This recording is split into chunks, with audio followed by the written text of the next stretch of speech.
Aayushi?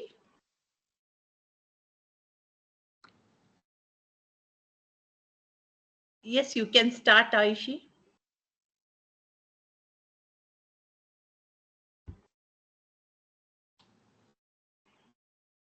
Your voice is not audible.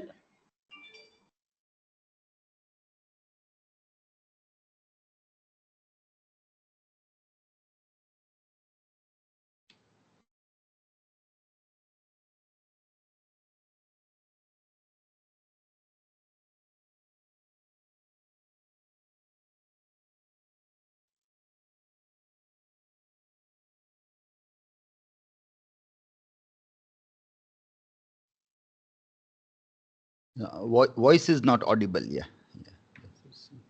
Voice is not audible. Am I audible right now, ma'am? Yes. You can start.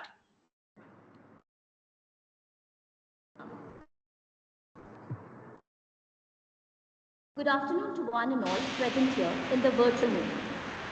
I heartily welcome you all to Rewa University on this special occasion, extending a deep sense of gratitude to the Honorable Chancellor of Rewa University, Aayushi, an Assistant Professor in the Department of English at Rewa University. Welcome you all to the 5-day Faculty Development Program on Issues and Challenges of Teaching Pedagogy in the Age of AI, organized by the Department of English in collaboration with IQSE. I place it on special records to convey my heartfelt welcome to the resource person, Dr. Dilip Barad. I also extend a warm welcome to our head of the department, Dr. Abhisarika Prajapati, all the faculty members and students at Rewa University to this session. Well, I now take the pleasure of introducing our esteemed resource person for today's session. Professor Dilip Barad is an accomplished academic professional with extensive experience in the field of English language, literature, and education. He is currently the professor and head of the Department of English at Maharaja Krishna Kumar Singh Bhavnagar University in Bhavnagar, Gujarat. Dr. Dilip has held various positions in academic governing bodies, including serving as the Dean of the Faculty of Arts from 2018 to 2021 and as the Chairman of the Board of Studies for English since 2009.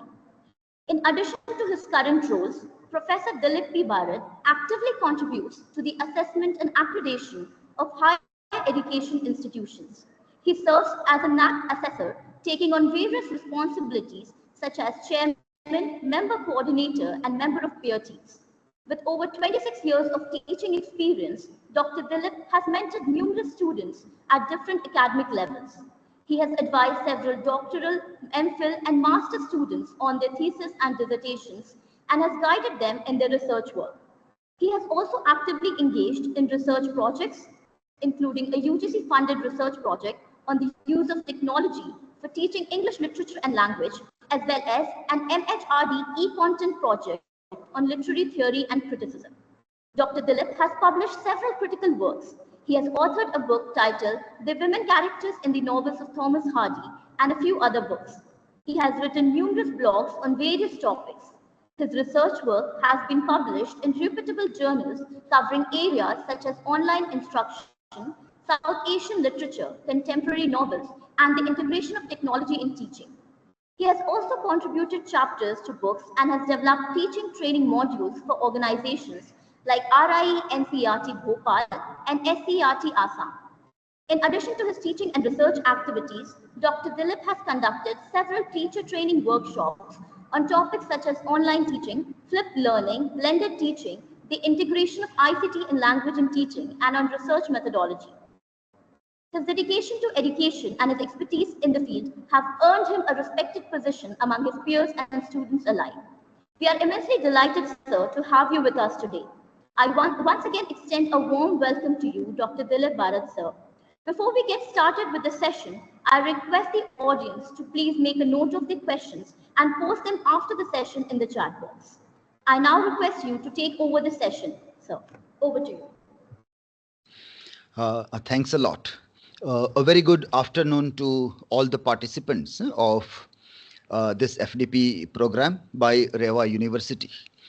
It's a very interesting topic. As such, let me share my screen. The first slide, I am sharing the PPT here. Okay, just a minute here.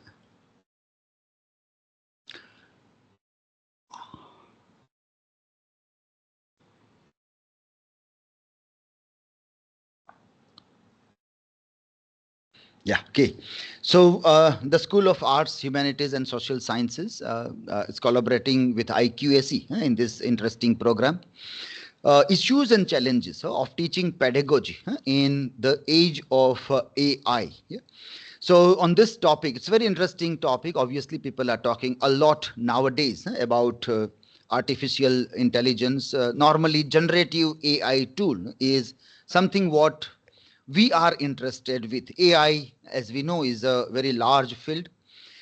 People dealing with computers and machine learning, NLP, they deal by and large with that. But as teachers, what are our benefits? What can we gain from generative AI tools, which are popularly used by the teachers nowadays? So our concern is our pedagogy and what kinds of issues and challenges we are facing. So I want to talk about a few case studies, the kind of experiments which we are doing at our department. So I would like to concentrate on the practical aspects of what we actually are doing with generative AI tools.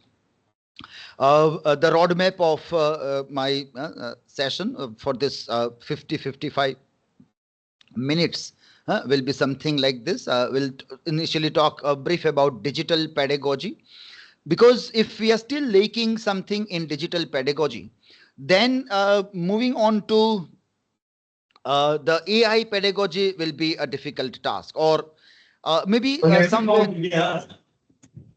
Yeah, Mr. Shiv Kumar's mic is on, I think. Yeah, okay. So if we still take a jump instead of talking about digital pedagogy into AI based pedagogies, then still. Dear participants, please switch on your mic. Sorry, switch off your mic. It was, I think, Shiv Kumar's mic was on, perhaps. Yeah. Okay. So if we jump directly without moving on step by step from traditional pedagogy to digital pedagogy to AI based, then many times we may find things lacking here, and we may complain that, well, AI tools are not helping, it is of no use, or rather we may see only the negative side of the AI tool. So we will briefly talk about digital pedagogy, then we will try to see what is the gap, or what are gaps which we find in our teaching and assessment, and then we will discuss about the case study to deal with that. Okay? So first and foremost, let us all keep in mind that Maslow comes before Bloom. Yeah? Because time and again, whenever we talk about technology, we have a very genuine concern and complain also that all our students do not have technology. We still do not have a high quality internet available everywhere. Our learners are still not rich enough financially to afford smart devices which are required for AI and other things, because we know that to effectively and efficiently work with AI, we may require a high bandwidth of internet. Our chips and our motherboards and our smart devices also should be of high end. Then we may get the optimum result. Otherwise, we may still struggle also. So we know that there are infrastructural problems. Financial things are still not okay with many of our learners also.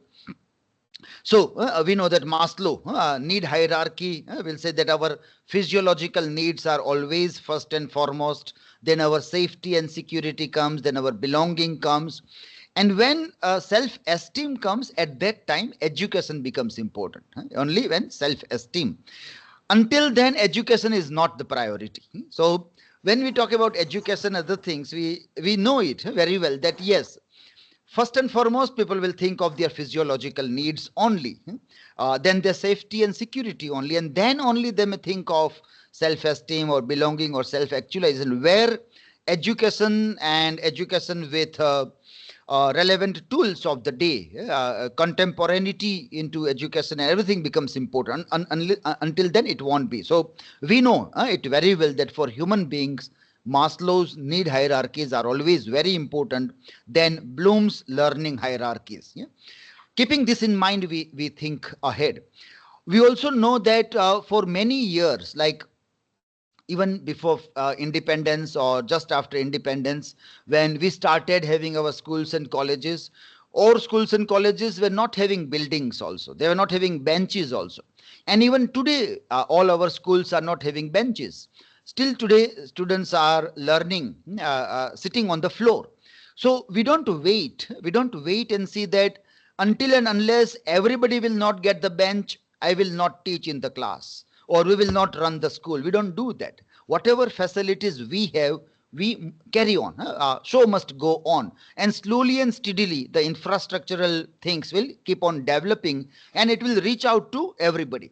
Now we have lesser or almost negligible number of schools where there is no building at all. Buildings are there now. Benches are still not there. It may also come. Electricity will also come. Internet will also come. Devices will also come. But those who have all those things, they should not excuse themselves. People living in a big cities like Delhi, Bombay, Chennai, Bangalore, Ahmedabad, where there is no problem of infrastructure. There is teachers are having quite a good salary also. So they all can afford devices. Rather, we all have devices, but using it for this concern is very important. Always we have to keep in mind that Maslow is very important, but we don't wait that something, some resources, some infrastructure reaches to the last person and then only I will try with the first person. We don't do that. We carry on. So keeping this in mind, we think of digital pedagogies and AI-based pedagogies also. This time we have not taken a survey, but I have taken several surveys of teachers whenever I conduct this faculty development program. And in this survey, I ask some simple questions which may be relevant for 21st century academic scene, or some tools which are required as a necessary toolkits in any teachers just what we call it as the basket of tools, or whatever we call it, like chalk and duster and ball pen and diary and lesson plans and other things are there. The same way, a few more things which are required there. And also we think of teachers' self-reliance in terms of digital pedagogy. Teachers' self-reliance. So normal questions and the survey outcome normally are like this before we come to the previous slide. This one, like how many teachers have their own blog or website for academic purpose? Blog for academic purpose, their own blog, their own website for academic purpose. How many teachers have their own YouTube channel or any video sharing platform? How many teachers have their own YouTube or this? And normally we have found that it is very less. Blog, website and video sharing platforms are very less, very negligible as compared to this. So this survey result is of around 1600 teachers, out of which only 140 out of 1600, only 140 said that they have the blog and website. But still, if we say actively used by teachers as teacher blogs, where students are coming, visiting your blogs and doing some activities, negligible. Websites, negligible. YouTube, few. After Corona, many teachers started having their own academic website. I mean to say, we are a traveler and you have a travel YouTube. I don't mean by that traveling and other thing. But for academic purpose, our YouTube channel, do we have or not? This is there. So when we think of digital pedagogy, what is necessary? If I want to say that I am a teacher of 21st century, then my toolkits should have like a video sharing platform in it and blog and website also. I use this image to explain this example. This is from Maharashtra, Ajanta Ellora caves, and Buddhist monks are doing videography and photography of the site. We know that this site, this caves, they were the learning centers. Let us call it colleges or universities, and they were learning centers for Buddhism or Buddhist philosophy was the major thing, and most of these monks were learning about Buddhism in these caves. They have done lots of carving inside. They have done lots of paintings also. Now, when I want to carve anything, I require tools, and those tools are hammer and chisel. Hammer and chisel are my tools to work with them. If I want to paint something, I want some natural color. So 2000 years ago, some natural colors were taken, and those were the tools. Today, when the monks visit those places and they try to document it, or they want to share this, earlier also they wanted to share with the people, so they were doing chiseling of the stones, writing on the stones, painting on the walls, for sharing with the other people. Today, their tools are different. Today, instead of hammer and chisel, they have video cameras in their hands. Video cameras. Instead of those colors of those days, it is the digital cameras which are there. So, teachers also need to have a digital camera in their toolkit. When we talk about YouTube channel or when we talk about blog and website, these are the new tools, and all teachers should say that, well, yes, I have my website, I have my blog, I have my YouTube channel, and I can do that. Now, once we say you have this, what to do with that? So we come to digital pedagogy. And we can say that for digital pedagogy, what is required is this kind of a structure. If I start from the bottom of the structure, then CMS, LMS, content management system and learning management system I require. Then I require digital communication links, then synchronous and asynchronous teaching and learning, and then online assessment, which leads to digital portfolio. That way I have to move on. And for this, what are the things we require? For this pedagogy, what tools will be required? So for CMS and LMS, we may say blog, website, or learning management systems like Google Classroom, MS Teams, on which we have joined today. Moodle, anything can be required for CMS and LMS. That is necessary. When we say CMS, it is content management system. My blog is organizing my content. My website is organizing my content. So I call it CMS. Classroom, Google Classroom manages or tells me, it informs me that my learners are at this level. So I can easily identify a slow learner, a fast learner, or let us call it the learners who are very enthusiastic about learning, the learners who are not so enthusiastic about the learning, the learners who are very prompt and punctual in submitting their assignments and proactively participating in classroom activities, and those who are not doing that. Any device or any tool, when they inform me this, when they give me this information, then I call it is learning management system. They help me to learn the systems there. Most of you might be using either Moodle or Google Classroom or any form of learning management system, or you might have used during Corona years.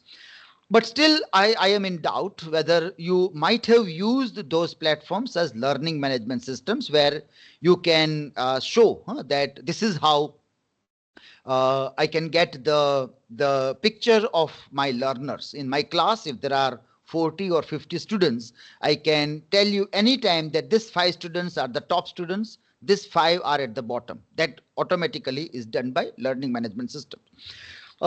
Synchronous and asynchronous learning, when we see this, then at that time it is videos are very important part of our teaching and learning process there.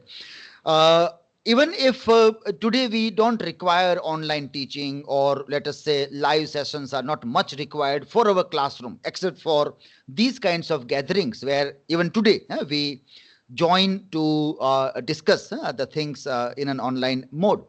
But even if it is a normal thing, then also we can think of seeing that our classrooms are recorded, our classroom interactions are recorded, our lab instructions are recorded, and they are made available online, so that the students, if they want to do revision, The students who were participating in cultural activities, sports activities, and they were not able to attend the classes, they can watch the videos and attend the classes. So we see several possibilities where students may be in need of asynchronous learning, wherein teachers' recording of classroom videos can be useful to them.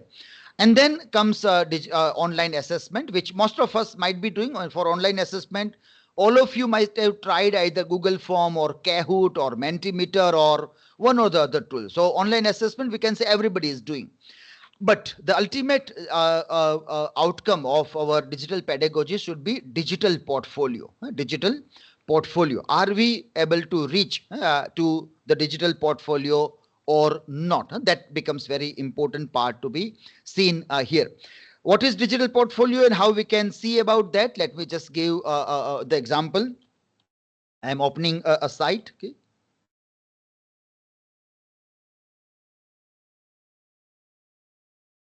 Just a minute. Yeah.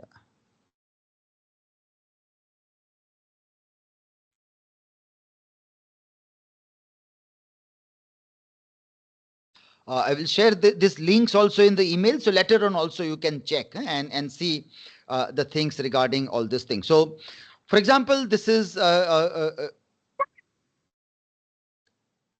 one project which we worked under UGC minor research project, and then we continued doing this portfolio management. So in this digital portfolio, all our students upload their work which they do during their teaching and learning processes, and then that is made available there. Okay. For example, if you see one sample here. Okay. So here we see that whatever curricular activities the student has done, that is made available here. During their bachelor years, whatever number of poems they have studied and other things. Our main concern is about masters. When they study in Masters of Arts in 2 years, we give them lots of assignments wherein they have to write blogs, they have to make presentations, their videos are also there, and then all these presentation videos are uploaded on their YouTube channel also. We ask all our students to have their YouTube channel, and on that they upload their content and their things also. And they make their presentations and everything is there. So lots of content which is being generated by the students, it is all made available on their digital portfolios. And when they perform in various things, they also have various charts and other things. For example, when we take their online quiz, we give them the result also in Google Classroom, and then we ask them to make the chart that how was your performance in various online tests as well as in their performances. This is presentation performance chart and Google Classroom chart also. As we told that in Google Classroom we have this feature where we can see the grade book, and then it is presented here. So this is the link is here, and let me share the link with the participants in the chat here. Okay, and this yeah, okay, here is the chat, and I'm putting the link here. Okay, later on you can check this. Later on, right now you can just bookmark, and later on you can check the things there. Okay, so this is a digital portfolio, how it is made there. Another thing about video resources, when we were looking at, or when we were talking about this, various videos that can be made in variety of manners, and then people can use those things. During Corona years, we tried with Google this Glassboard, because during Corona years it was necessary to have online interaction and other thing. And pedagogically speaking, we can see that facing each other is very important. Facing, if I can see your faces, I can also understand whether you are interested in all these things or not. Should I continue with this or skip this part? But if I am not able to see your faces, I have logged in from another device also, so that in case somebody is online, I can see the faces. But this is a huge mistake that we are making when we allow the participants, either students or teachers, to join without camera being on. Then learning never happens. We will do FDP and other thing, but I don't know whether how much percentage of the things will reach out to the people. Just a minute.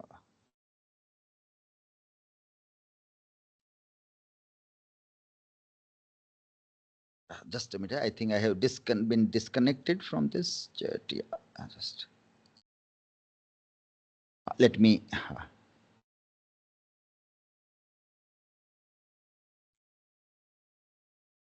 I hope I am audible on the other side. Yes, sir. Yeah, okay, yeah, because I think there was a spike of internet here, and so one device got disconnected. So just let me reconnect it. Okay?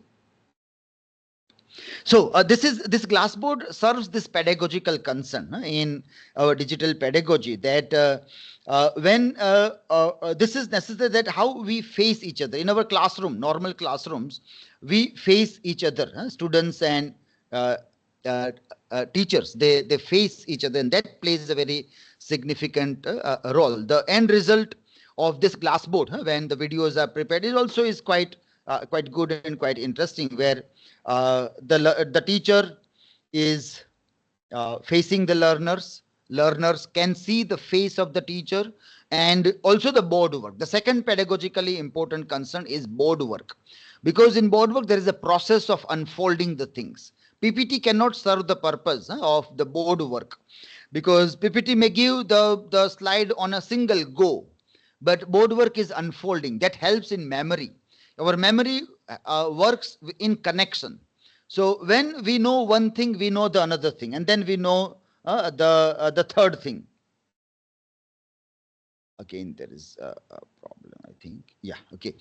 So that is that another concern of teacher that also is served in this when we look at these things. Now, when we see today that once you're now, what will you do with all this video? It was online, so it was fine. Now, how can you use this video, or why should now we do video recording of our classes and other thing? I would share this TED Ed example, TED, ed.ted.com, ed.ted.com. And this platform provides us a very interesting platform to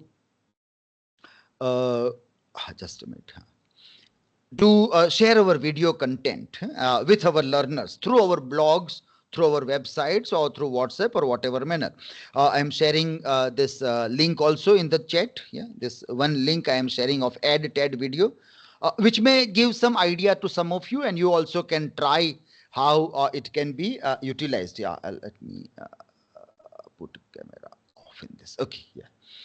Okay, so second link is EdTech. Then what will we do with our video resource? This video when we prepare. So what normally we see when we work on this video resources, or let me share this link also of flipped learning, which is which might be of some use to the learners, because digital pedagogy operates with flipped learning or blended learning idea. So flipped learning or blended learning, and that idea we can see in this. Now, how it works, or what is the significant part or important part in this? When I am in this lesson plan, or when I want to create a lesson, a new lesson, if I want to create, first of all, what I have to give is a video. One video I have to give here. So, say for example, let me pick up one video with search. I can search, and I can pick up a video also. Okay, so I have given the keyword and I got a few responses. Let me find more relevant video if I can quickly search from this. Yeah. Okay, for example, let me take this one video here. Okay, so I have selected one video. I continue on this. And then this form is very important. Yeah, this is where it helps us pedagogically, that what should I do with my video lesson, and how video lesson is to be utilized or to be useful to me also. So for that purpose, this is required. I think my MS Teams is getting updated. Yeah, and it is loading again. So maybe I hope that in this device it will work properly and it will not ask for. MS Teams is, according to my experience, is one of the most difficult platforms, digital platforms. Zoom, Meet are rather easy to use by everybody. MS Teams comes somewhere where it is a bit difficult for all the people. All the people. Let me just connect here again, and I'm coming back to my things here. Okay. Yeah, okay, I have connected. Yeah, okay. Okay, so this now, so pedagogy is something very important, and this EdTED platform helps in understanding the pedagogy that is required. So first itself, let's begin, and I have to write something here. So introduction, or I can also think in terms of Bloom's taxonomy. What is the learning outcome? What is the objective of doing that? Right now, I can put the objectives of how to work on this. Then think means multiple choice questions or open-ended questions. So I have to give a few multiple choice questions or open-ended questions. Now here there is something significant, something very significant in this. So when I click on the button and I try to open this thing, like I have to type a question here, okay, and I have to give options here. If B option is correct, then I have to click B as a green color for the option. That is fine. Now this part is very important. This part pedagogically is very important. It means that this part means tells us that wherever this question is coming or wherever this question is discussed in the video, that time frame I can give here. I can put that particular time frame here. So whenever students are going through the video, and when they want to see that the work that they have done, and now they want to do correction, now they want to see where is the right answer. So only 10 seconds of that video they can watch, and they can see that if this video is of 1 hour, this classroom video is of 1 hour. Now we can imagine that such a long videos again and again students are not going to watch, but I want them to watch 10 important parts in that particular video, which is for 10 to 15 to 20 seconds. I can use multiple choice questions in my TED Ed lesson plan to see that they at least watches 50 to 70 important seconds in that video, so that they can learn something out of 1 hour video. Even because I'm thinking of those lazy students who are not interested in learning from videos. So I want them at least few things. There was so 15-20 seconds of that part, and so they will come to this, they will try to attempt, and then they will watch a video to see what is the right answer. What is our purpose? Our purpose is to see that they watch video and learn from it also. It's not only watching video, but also learning from that is the important part. So this is a pedagogically very interesting part which EdTED tells us. Now, if I don't want to use EdTED platform, fine, don't use it, but pick up this idea, and then you can keep on working in a very interesting manner with all these things also. I'm closing down some of the windows and coming back to my slides. Okay. Yeah. Okay.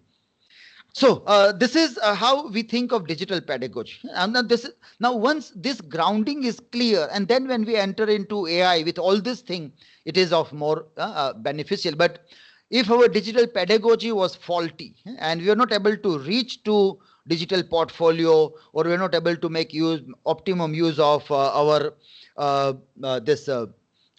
learning management systems, or even our video sharing platforms are not up to the mark, so we keep on using other people's videos only. If we can't use our own videos because they are still not available on online platforms and other things. So that is necessary condition for digital pedagogy and other things also. This is the part which we talked about, EdTED things there. Now, when we come to AI pedagogy and challenges, and how we want to turn challenges into opportunities. What challenges and opportunities? Benjamin Bloom, as we have seen Bloom's taxonomy, he has also written another article, and where he discussed 2 sigma problem. this 2 sigma problem. And today we can again go back to that 2 sigma problem and try to see that can AI help us in solving this problem? Can AI make this an opportunity to solve the 2 sigma problem? If we see the gist of this, what is the gist of this? It was that one-to-one tutoring is very helpful. Individual tutoring is very helpful to the students. We also know from our own experience, we know that if we can give one-to-one guidance to our students, it is always going to help our learners. But the problem is that we have so many students and so less teachers. And apart from teaching, we have other assignments also. We have admin work also. We have lot many other works in and around the teaching learning process that we can't spare enough time for each and every learners. In fact, we also are looking for our assistants. We also are looking for our teaching assistant. If there is somebody who can assist us, then I can do great many things. I can deploy many ideas. We all have so many ideas to work in our classrooms, but scarcity of time, human resources, digital resources, we are not able to do many of those things also. So we know things can be done, but we don't have a personal assistant, or we don't have some kinds of easy tools which they can work out. So lecturing process takes more time, but still we can reach to some level only.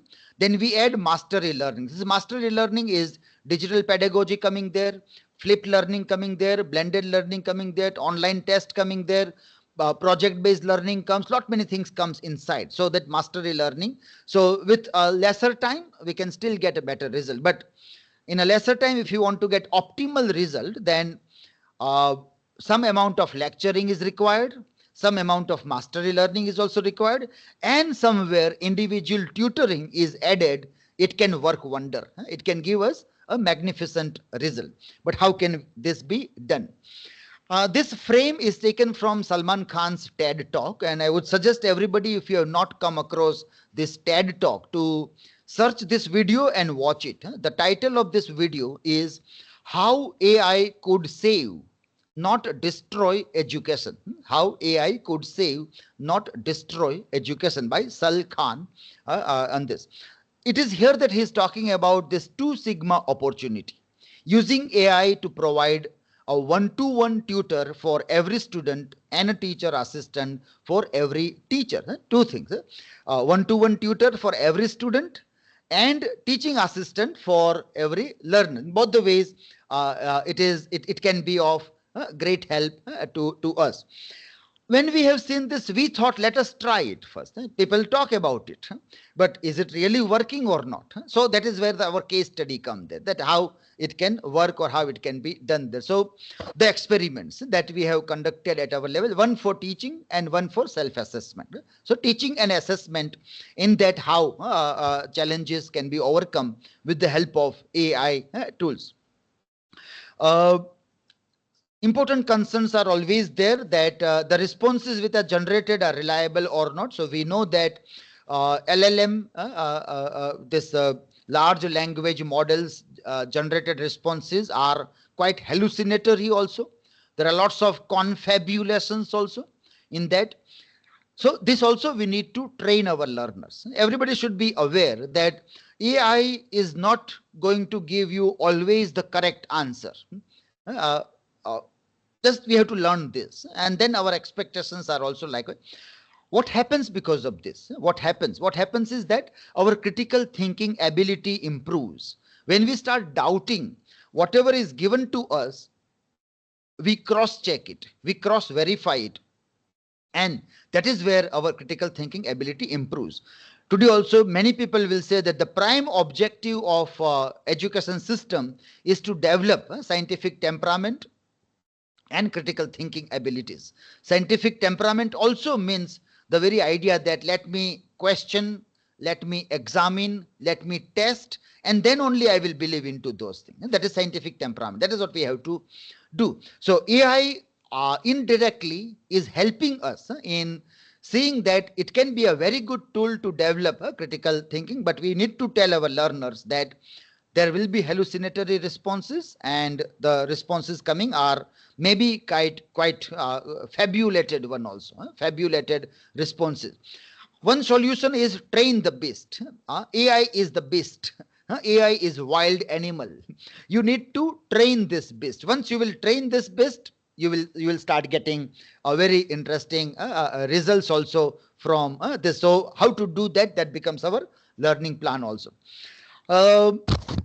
With what the limitations, what we can be done, and for teachers, the challenging task is that whatever you prepare, students will find easy answers. So most of the teachers are worried that whatever we ask, they will go to AI and give the answer. And what will we do then now? So what we tried was preparing a worksheets which are challenging worksheets.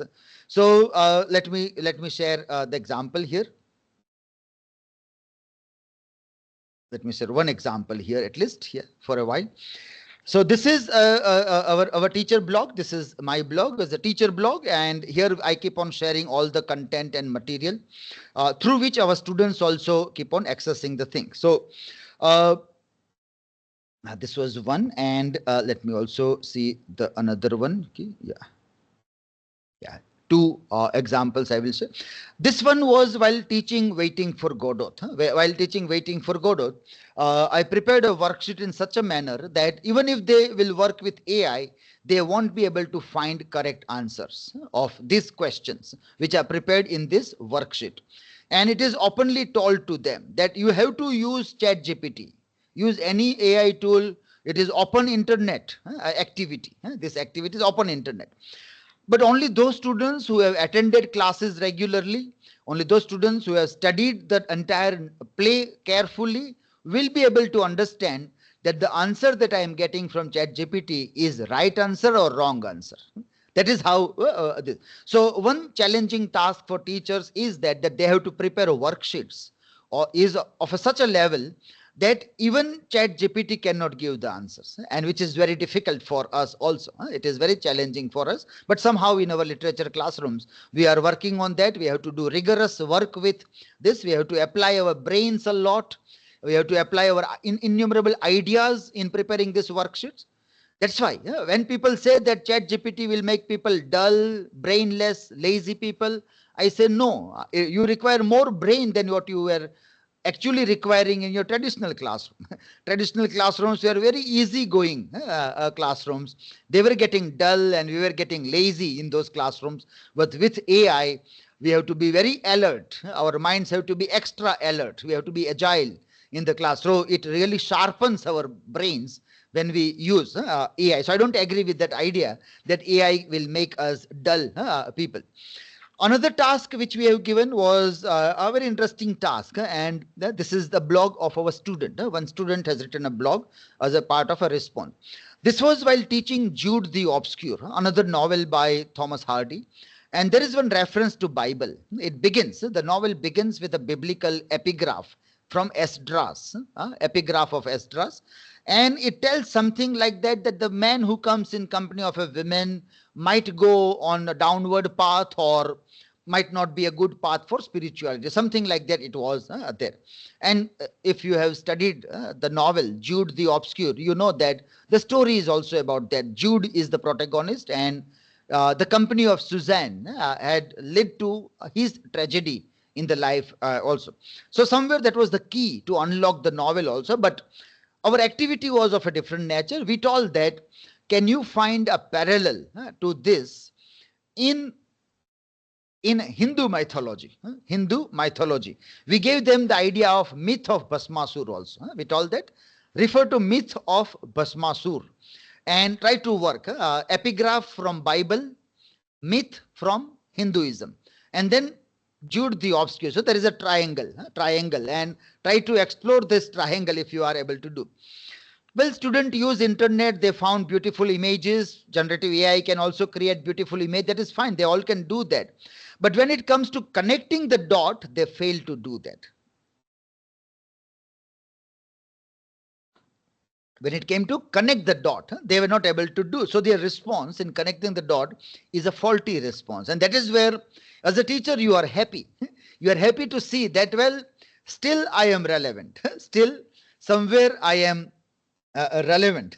With all the tools, still the learners are not going to, or they are not going able to find out everything. You will require me somewhere with all these things. So instead of telling don't do, let us say do it, and then I challenge you, still you won't be able to get the right answer. You will require my help to interpret the things there. So the role of a teacher, as we see time and again, is like a sage by the side, who whenever they are in trouble, when they are on the wrong side, you just guide them. We are there just to guide, instead of doing spoon feeding and other things. So that is where, as a teacher, it helps there.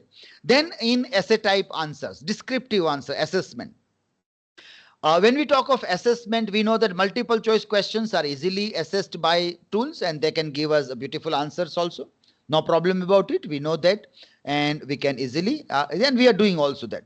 But our challenge is rather what we call it as descriptive answers, descriptive. And in literature, there are variety of answers. There is no one correct answer. So in that we tried to see this. So what was our experiment here? We ask our student, and normally we have internal tests also regularly taken. So they write handwritten exam in a real life situation. They write exam. So all the pressures of writing the answers, all subconscious errors also come when they write English language. They are unaware about what they were writing when they are in that time frame of sitting in a hall, and under supervision they are writing the answer. So real life exams are taken, and those answer books we also evaluate, and then we ask our students to do self-assessment with the help of ChatGPT. Prompt was given by us. We gave them the prompt. We know that prompt engineering is the most important thing in using ChatGPT. So teacher's role is to guide students in how to prompt ChatGPT. What is our role now today? Is to teach them that what are the best prompts, how you have to prompt machines to get a positive response.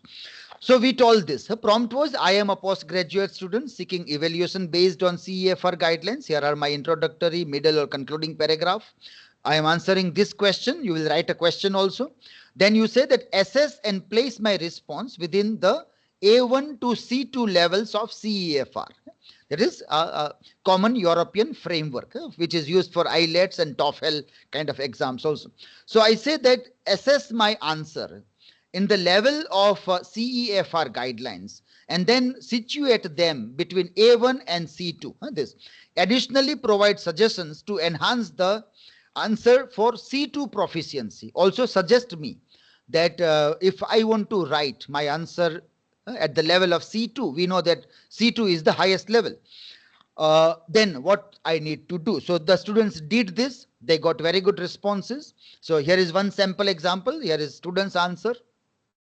And ChatGPT told as a response to that prompt that this falls under B1 to B2 level of responses. And if you want to enhance to C2 level, what you need to do? 4 points are given. Depth and analysis, language sophistication, historical context, critical reflection. If you will add this, it will do that. That is fine. As a teachers, we are also doing this. When students come us, we tell that you need to improve this, you need to improve that. So preaching is done by us also. Here, ChatGPT can take one further step here, and not only preaching, it can do practice also. So our another prompt was that compose high-level paragraphs of this question. Ensure the response aligns with C2 proficiency according to CEFR guidelines. Maintain a rigorous academic standard considering the postgraduate level of the writer. So this new prompt we are giving, and now we are telling that this answer which is written by student, rewrite this answer, not any answer, this particular answer for the another level, and then it wrote the answer also. It generated a beautiful answer also. Now here there is a very interesting thing, the gap that we see here. If students are coming to me and they are asking me that I want to improve my writing, and this is how I am writing, please suggest me. So we can easily suggest that you need to do this, this, this. Now imagine if students are asking us, Why don't you write and give me one sample? If there is one student, I can do that. One student, I can write a sample. But if there are 50 students in the class and all 50 students are writing in their own style, and then they say that my answer, my style, make it ideal answer, then I have to write 50 separate answers. We know that this is beyond human capacity. We know that no humans will be ever be able to do that. If I have to teach only one student, then also it will be very difficult. One-to-one tutoring will be very difficult. But I deal with a class of 50, 80, 100 students. In that, if I want to do that, then only ChatGPT can help, or only generative AI tool can help, and it will give and write a beautiful answer. So all these answers that we got, they are quite interesting answers. Students can get lots of learning from all these answers when they compare their writing with the writing generated by ChatGPT, and if they highlight whatever things they need to improve, then it helps them a lot. It helps them a lot in seeing that, well, this is the place where I need to improve my writing. I need to use these kinds of phrases. I need to have this kinds of stance in writing. I have to use this way, punctuation mark, everything. The student will keep on learning on their own also. So they got a personalized tutor. Anytime they will write and then give to ChatGPT, it will be corrected and they will do their own learning. They will take their diary notes that from this paragraph I learned this. I should have used this phrase, this vocabulary, this punctuation mark and other things also. So we have seen when we asked students to give the feedback, they told that they improved answer writing skills, enhanced language proficiency, self-assessment, skill development, personalized learning experience, deeper understanding, reflective practice, confidence building. So in many ways, this experiment helped them a lot also. It is on this idea that Khan Academy is preparing Khan Migo. Khan Migo is still not available in India, but Khan Migo is working in the similar way. So in this place, the AI is not giving you a complete answer, but the way you ask, it will give you that much answer. That is where the learning is. So this also we need to teach our students that how to use ChatGPT so that step by step, slowly, steadily, you learn something. The process is very important. As we talked about, board work is very important because there is a process that is unfolding itself. The same way, if we use ChatGPT for unfolding the learning by prompt after prompt, then there may be interesting thing. Khan Migo is working to teach mathematics on the same idea. So pedagogical strategies when we use generative AI was all this thing, one-to-one tutoring with generative AI, creating challenging worksheets, assessment, flipped learning we have not discussed here with generative AI. Flipped learning we do with digital pedagogy. There. Assessment and feedback we get from that. Ethical consideration also we are not talking here right now in our limited time. Continuous improvement also is very important part that helps us in doing that. But it helps in continuous improvement. At the same time, we also see that these language models are also continuously improving. If we see that in November 22, when the first version of ChatGPT was out, it was not as effective as 4.0 version. Within 2 years only, it has improved a lot. And people say that within 4 or 5 years, it will be having a tremendous capacity to work with human intelligence. So continuous improvement. And today if we see where is ChatGPT, then it is at a customized model level, customized model. These are a few models that we have prepared for our classrooms. So now you can use ChatGPT to create your own personalized model, though it is a paid service today. But still, so whatever you will prompt, that you are teaching some specific part and you prepare a specific model for that. So no unnecessary stuff comes inside. No unnecessary stuff. Yeah?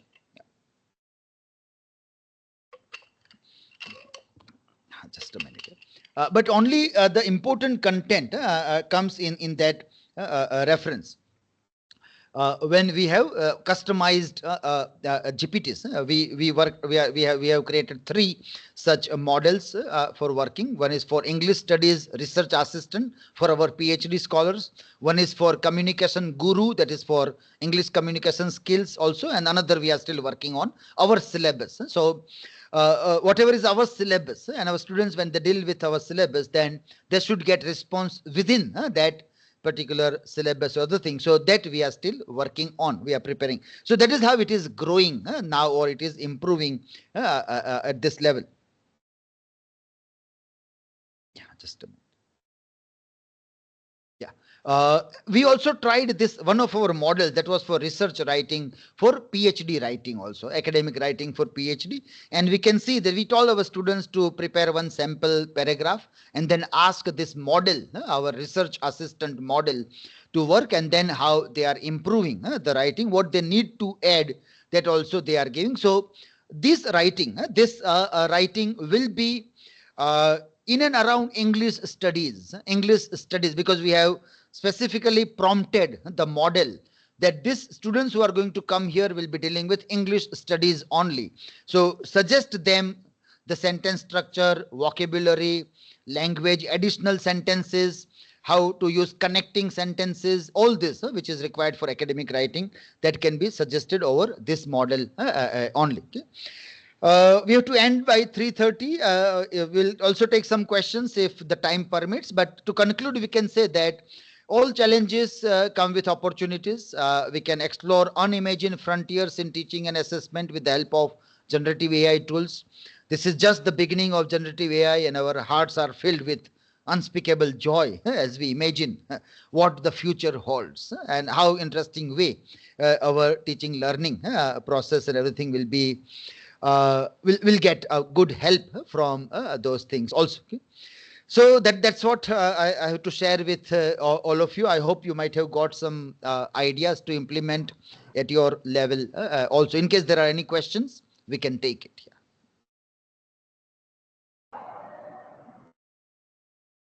Thank you very much, sir, for such an insightful session.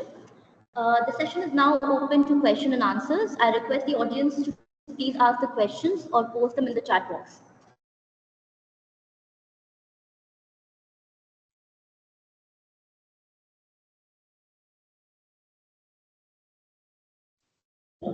Sir, good evening. This is Rudresh. Hope I'm audible, sir. Madam, hope I'm audible. Yes, sir, yes, you're audible. Yes, yeah, sir. please continue. Yeah, sir, it was a wonderful session, sir. First of all, I would like to give a thing. And my question is, you made a statement that ChatGPT is not boring and will not make students dull. Yes, I completely agree with your statement, sir. But beyond classroom, if I'm giving the students some writing assignments, they are plagiarizing the content from the ChatGPT. So their mindset is to complete soon and submit the assignment, but not showing interest to be more creative in writing. Could you give me any ideas to make them engage even beyond the classroom, sir? Yeah, one thing you can try it out. For example, when the students come with or when they submit their GPT generated response, then in the classroom again we can tell them, now write on your own whatever comes in. You have already tried with GPT, you already know what they can give, you might have read also. Now try to write, and after they have written, ask them to compare both the writing and do an activity that what was the thing that you still are missing out, what was the thing that you were not able to comprehend. By doing that activity, perhaps they will come to know, they will learn something that, well, even after using it once, with machine, and I have prepared the thing, yet something I am not able to imbibe, something is not internalized, then they can work on that. Let me internalize this part. So our concern that this example is flipped learning with ChatGPT. So let them use that, and in the classroom without ChatGPT. Let us do the same activity again, whatever comes in your mind, let us compare the things also. And the gap is necessary to be identified. Once the gap is identified, maybe they will get an idea to see what is lacking within them, and then they will fill it, they will learn it. Got it, sir. Thank you. Thanks a lot.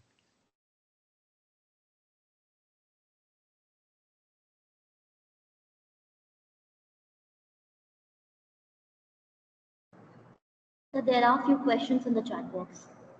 Okay, yeah. Okay. Mm. What is mastery learning? We can say that with the traditional learning, when we deploy either flip learning, we add quiz into that, or any additional material that we give to support our traditional classroom, then we may call it as a mastery learning. Okay? What is the relevance of classroom teaching when we have AI tools for everything? Well, quite interesting. As I told you that, I gave an example that when we gave the task of this myth of Bhasmasur and epigraph from the novel, students were not able to get the right answer. So that is where our relevance is there. So there are still gaps which are not going to be filled by the learners. But am I relevant there to fill that gap? That is very important. So that is where our relevance will remain. Connecting dots. People will not be able to still connect the dots in an effective manner. The experience of anybody in any field will play a very vital role in this field. Okay, fine. And I will share the slides. Yeah, okay. Smartboard or other, what we talked about was, what I displayed was glass board. It was not a smart board is a digital board, which we have Android based board or Windows based board. So I think that is a different thing. Smart board is a different thing. What I displayed was a glass board. And if I want to share the screen again for that, let me share a screen. Yeah.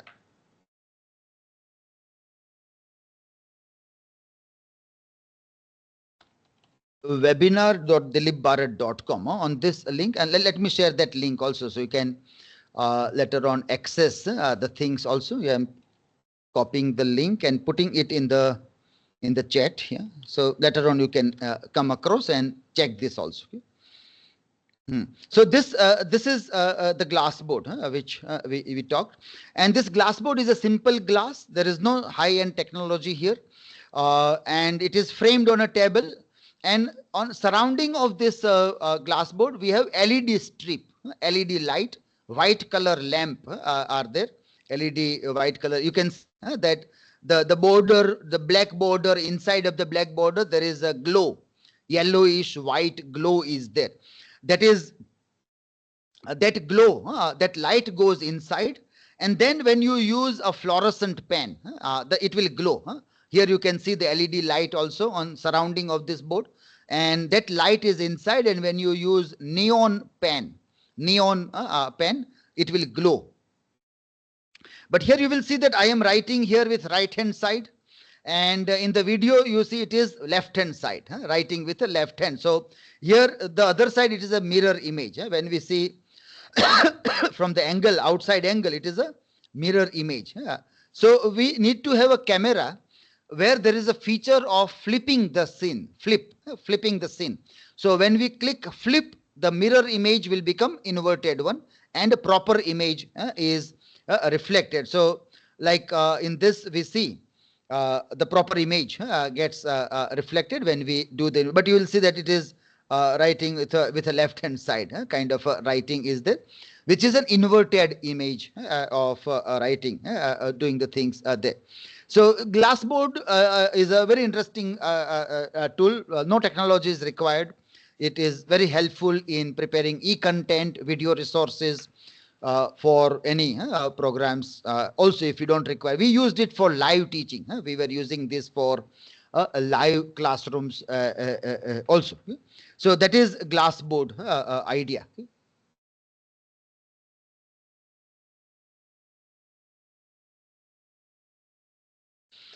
And all these things I have put it in the public platform, all the links. So it is not like whatever experiment we do, we put it on some website. So it can be accessed from anywhere, anytime people can access those things. Yeah. One question is, can you say the future learning AI, will it replace the pleasure of learning? Now, pleasure in learning is a very relative term because many people with this, whatever form of learning we have, still people might not be happy also. Some people might be happy. So being happy is a very relative term as such. So it depends upon how people use resources, whether I use classroom in a proper manner or not.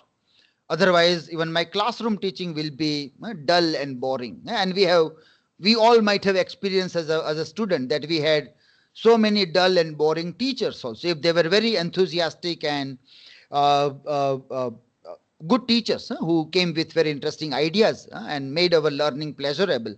At the same time, there were a good number of teachers who were very dull and boring. Also, it depends. It is a very relative term. Yeah. Any questions? Any further? Yeah.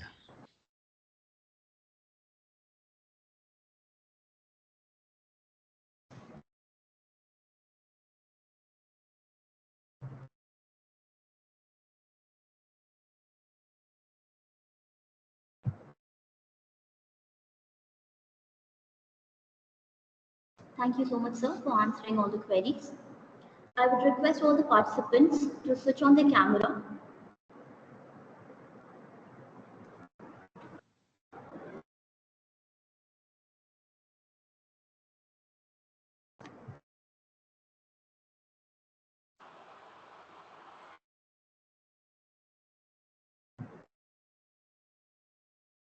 Dear participants, please switch on the camera so that we will take a pic.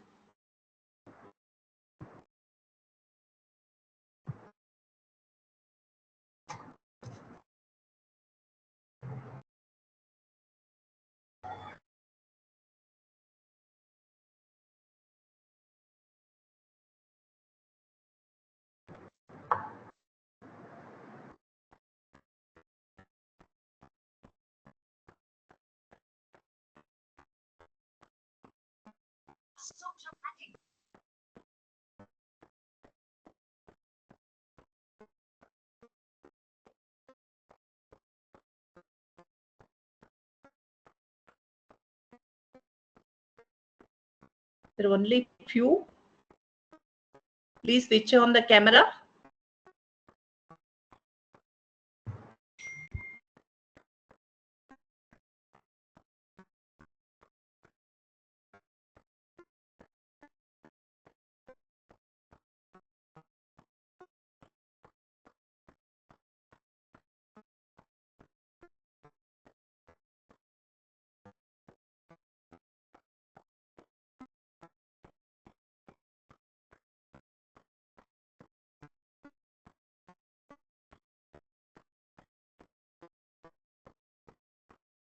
Okay, Aayushi, you can start.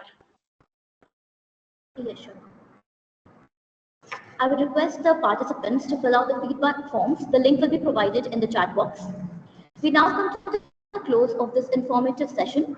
While we wrap up the session of the day, it is overwhelming to provide sincere gratitude to our Honorable Chancellor Sir of Rewa University, Dr. P. Shamaraju, for the constant guidance and support. I also extend heartfelt thanks to the Pro-Chancellor, Vice-Chancellor, Pro-Vice-Chancellors, and Deans. I must place this on record and mention my sincere sense of gratitude to our resource person, Dr. Dilip Barad, sir, for enlightening us in the line of challenges in teaching and assessment with the help of Gen AI tools, a case study. Thank you very much for your exceptional insight. I extend sincere thanks to our head of the department, Dr. Abhisarika Prajapati, who motivates us to reach the heights of achievements. My thanks to Dr. Chamundeshwari ma'am for organizing this 5-day faculty development program. I would also like to thank all the faculty members, research scholars, and students for their active participation. Thank you very much to each one of you. Have a great day ahead. Thank you all, and you may all leave the session now and join the next session tomorrow at 2:30 p.m. Thank you, ma'am. Thank you so much, sir. It was a wonderful session.